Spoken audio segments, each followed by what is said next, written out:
Very few topics get both sides of the political spectrum going like reparations. We have done a previous video on why reparations to the African American community is so important. Click up here if you have missed it. The topic of reparations to African Americans is not new. It's just something that gets brought up as a controversial issue every so often. In fact, lawmakers in Congress introduced a bill that would form a commission to study and develop reparations proposals in the US back in 1989. But that bill just never passed. Since 2020, there have been efforts made by cities and states across the country to develop programs that would pay reparations to the Black community in their areas. On today's episode, we look at just some of the cities considering paying out reparations.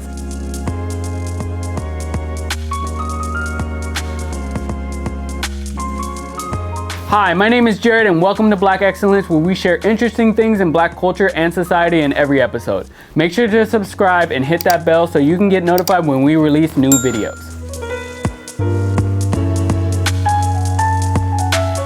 Let us know your opinion on reparations down in the comments, and let's jump right into our list. At number 1, we have Austin, Texas. Austin City Council members approved a resolution to perform a study to quantify the cost of systematic racism in 2021. But the process has been moving so slow, it has even frustrated Austin Mayor Steve Adler. The resolution will have the city manager study the monetary value of the city's past racist policies towards the Black community. Then the goal is to establish a fund which will offer resources and support for Black-owned businesses and organizations. But several delays have dragged this process into an almost complete stop. Austin's resolution does not mention any restitution payments, which are traditionally thought of as direct reparations. At number 2, we have Durham, North Carolina.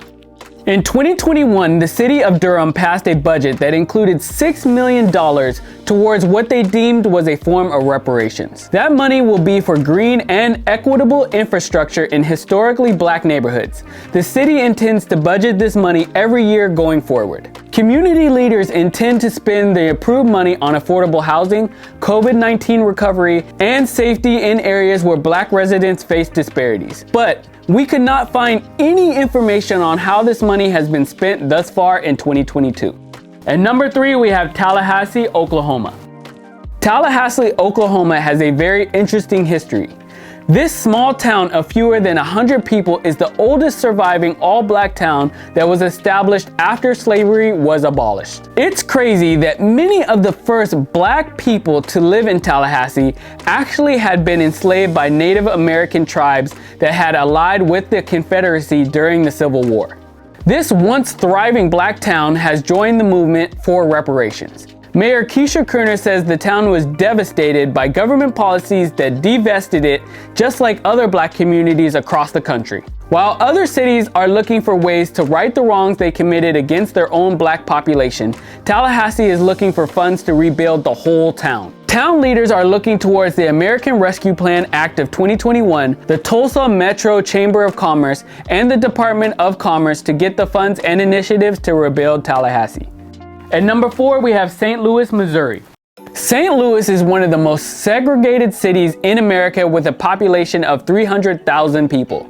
Nearly half of the residents are Black, and most of them live in North St. Louis, where the rate of crime and poverty are the highest. Mayor Tashara Jones has appointed a reparations commission that will make recommendations on how to repair the harms done by racism, slavery, and segregation.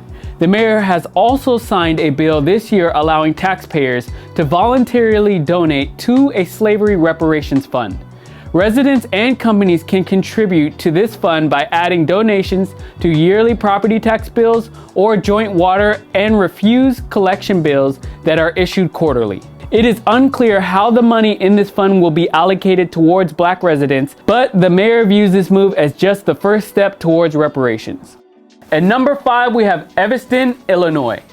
Evanston became the first U.S. city to issue slavery reparations when it selected 16 Black residents to receive $25,000 each for home repair or property costs in its first phase. The housing program is part of a plan to distribute $10 million to Black residents of Evanston. This comes after a report that pointed at the city's racist housing policies as the strongest case for reparations. The effort will prioritize descendants of Evanston's residents that lived in the city between 1919 and 1969, the time period when the city's zoning ordinances were in full effect. This plan is not without its critics. Some have said the plan is just a housing plan dressed up as reparations, as others say true reparations would be direct cash payments instead of focusing on housing. This first phase has only affected 16 residents out of an estimated population of 12,000 black residents, but others see it as a good symbolic gesture as a start. At number 6, we have Berkeley, California. Berkeley City Council passed the first phase to address the economic injury made to African Americans in Berkeley. The council will allocate funding towards hiring a consultant that will make policy recommendations to the city. Berkeley leaders envision the whole reparations process will have 4 parts: reckoning, acknowledgement, accountability, and redress. One of the biggest issues Berkeley, just like any other city, will have to solve is the matter of who will qualify to get reparations money. Berkeley was once around 23% black, but now the population is down to about 8%. Would former Berkeley residents who were driven away by discriminatory policies be allowed to partake in reparations compensation? That question and many, many more will have to be addressed before any amount of money is allocated to this cause. At number 7, we have Providence, Rhode Island. The city of Providence has allocated $10 million towards reparations. This budget was signed by Mayor Jorge Elorza after months of meetings by a commission that determined how the American Rescue Plan Act would be spent. The biggest chunk of the budget would go towards home ownership and financial literacy, workforce training, and small business grants. Other programs include funding the creation of black-owned media outlets and African heritage cultural organizations. A commission to study the issue of racial inequality and reparations was formed, and an almost 200-page report was released detailing how people of color have been harmed by the city's institutions for more than 4 centuries. Providence's plan does not include direct cash payments. At number 8, we have Asheville, North Carolina. Asheville was one of the very first cities to pass a measure to provide reparations funding for its black residents. But as you might guess, it is not direct cash payments. Just like the other cities, Asheville's proposal is to focus its funds to promote home ownership and business opportunities for African Americans in the city.